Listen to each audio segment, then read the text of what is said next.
Ce marquage pourrait bientôt se multiplier à Bruxelles, c'est en tout cas la volonté de certains au sein du gouvernement bruxellois. Le but, réduire le nombre d'accidents. L'année passée, rien que sur le territoire bruxellois, nous avons compté plus de 4500 blessés et 11 personnes qui sont décédées suite à des lésions corporelles. C'est un chiffre que je ne peux pas accepter.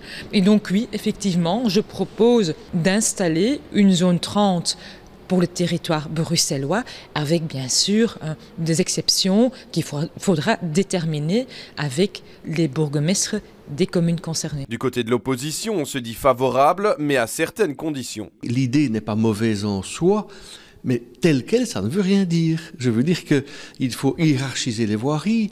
On ne va pas aller faire une zone 30 au boulevard Général Jacques ou Louis Schmitt ou dans des voiries à large gabarit. Il faut distinguer les voiries transrégionales, transcommunales et les voiries locales. C'est dans les voiries locales que ça a un sens de le faire. Même son de cloche du côté de l'Institut Vias pour la sécurité routière. Aujourd'hui, les zones 30 existent déjà dans la capitale, mais leur efficacité reste limitée.